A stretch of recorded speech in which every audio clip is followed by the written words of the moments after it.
Présidente. Merci à la représentante spéciale Keïta, ainsi qu'à Madame Slente pour leurs exposés d'aujourd'hui. Il est essentiel que le Conseil et la communauté internationale continuent de recevoir des rapports objectifs, crédibles sur la situation catastrophique qui est celle des civils congolais et du personnel de l'ONU dans l'est de la RDC.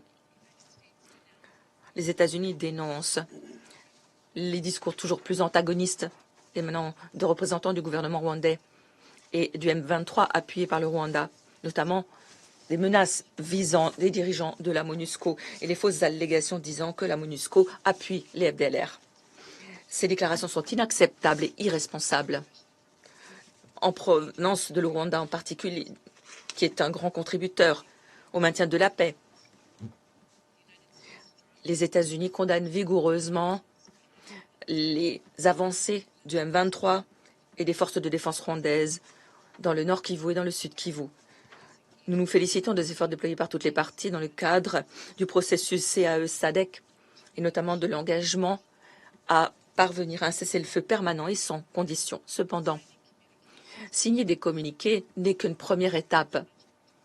Les appliquer est bien plus compliqué. Nous suivrons de près les actions des parties et sommes déterminés, le cas échéant, à prendre des mesures supplémentaires. En tant que principal bailleur de fonds de la MONUSCO, les États-Unis sont pleinement investis dans son efficacité. La mission doit être autorisée à se déplacer librement, à exécuter son mandat dans les zones contrôlées par le M23. Nous exigeons que le M23 cesse de faire obstacle à l'action de la MONUSCO et prenne les mesures nécessaires pour ouvrir l'aéroport de Goma sans attendre. Nous sommes conscients du rôle que pourrait jouer la MONUSCO dans le règlement de cette crise grâce à ses compétences, à son mandat, à ses infrastructures. La MONUSCO est parfaitement équipée pour participer à la mise en œuvre d'un cessez-le-feu ou d'une autre solution négociée, comme elle l'a fait à plusieurs reprises tout au long de son histoire. Cependant, en l'absence d'un cessez-le-feu durable ou de garantie de liberté de circulation de la MONUSCO, les troupes de l'ONU ne peuvent pas quitter leur base. Alors que le M23 commet des exactions à Goma, cette situation n'est pas tenable. Si la MONUSCO ne peut pas exécuter son mandat et protéger les civils dans les zones contrôlées par le M23, nous, membres du Conseil, devrions envisager toutes les options possibles, y compris une révision du mandat de la mission qui ne reflète plus l'environnement opérationnel. En dehors des zones contrôlées par le M23, la MONUSCO apporte une contribution tangible, sauve des vies, participe de la sécurité en RDC au travers de déploiements rapides et en protégeant les civils des groupes armés. Nous exhortons les forces de la RDC et le Rwanda à apaiser la situation, à aider la MONUSCO à protéger les civils, à contrer les attaques des groupes armés et contrer toute menace terroriste. Nous sommes conscients de la décision de la SADC de mettre un terme au mandat de la SAMI-RDC. Nous rendons hommage aux contingents qui ont perdu la vie sur l'autel de la stabilité dans le pays. Le M23 et les forces rwandaises doivent permettre le retrait sûr et ordonné de la SAMI-RDC et de son matériel. Alors que les processus de paix régionaux se poursuivent, nous soulignons la nécessité d'éviter les doublons dans les efforts déployés. Nous devons utiliser les avantages comparatifs des forums existants, des mécanismes en place,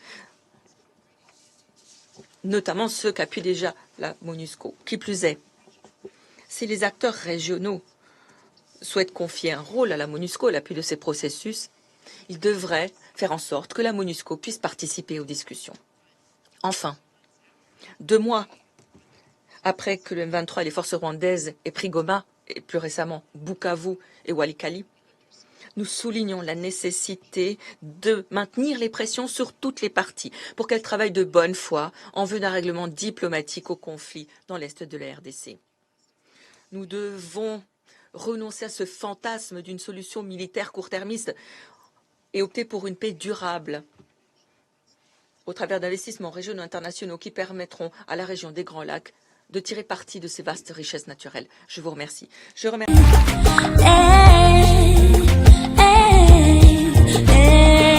Makambo et umeni mingi yawe